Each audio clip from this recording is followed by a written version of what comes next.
Two streaming giants, two massive events, one question: who really won? This is Speed's America Tour versus kaiceant's Mafiathon 3. Who actually made more money? Let's break down the numbers. For ishowspeed's America Tour, the revenue came from two main sources. On Twitch, Speed averaged around 16,000 subscribers throughout the 35 days, at $5 each, and with a typical 70% split that big streamers get, that brought in roughly $56,000 from subscriptions. But the real money came from ads. In September alone, Speed streamed 720 hours to an average of over 11,000 viewers. That translated to approximately $1.2 million in Twitch ad revenue just for that month. Add in the days from late August and early October, and Twitch brought Speed around $1.5 million total. YouTube was where Speed really cashed out though. His tour streams racked up over 93 million views, and because these were long streams with tons of ads, the revenue per 1,000 views was much higher than normal videos. Using conservative estimates, Speed likely made over $5 million from YouTube ad revenue alone. Approximately $6.6 million. Now for kaiceant. Remember those 1.1 million Twitch subscribers? At $5 each, that's over $5.5 million right there. But Twitch ad revenue is where Kai really made his fortune. Kai averaged over 130,000 live viewers for the entire month of September across 696 streaming hours. Using the rate that Kai's own friends have shared publicly, for every 1,000 viewers watching for 100 hours, streamers can earn around $15,000 in ads. When you do the math on Kai's viewer numbers and streaming hours, the ad revenue alone comes out to roughly $13.5 million.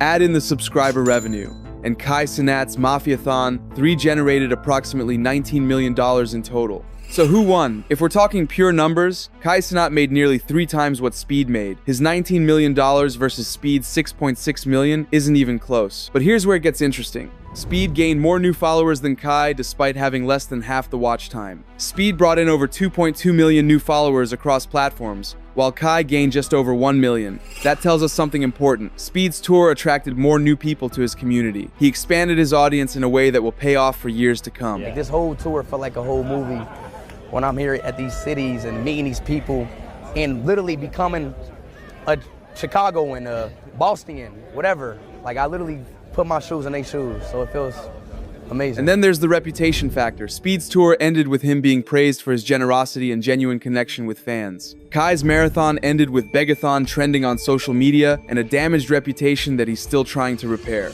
In terms of pure entertainment value, Speed took viewers on a real journey across America. Every city brought new experiences, new faces, and unpredictable moments. Kai stayed in one room for 30 days, bringing in famous guests, but ultimately doing the same format over and over. The streaming community seemed to have a clear favorite. While both events were massive successes, fans kept bringing up the contrast. Speed was giving, Kai was asking. Speed was exploring, Kai was stationary. Speed felt fresh, Kai felt repetitive. At the end of the day, both streamers pulled off incredible feats. Streaming non-stop for 30 to 35 days is brutal, no matter how you do it. The dedication, the stamina, the mental toll, it's something most people couldn't handle. If this was a boxing match, Kai won on points. He made more money, got more total views, and broke more records. But Speed might have won the crowd. His tour created better moments, built more goodwill, and left fans wanting more instead of feeling drained. In the end, the real winners are the fans who got to witness both events. Two completely different approaches to streaming, both pushed to their absolute limits.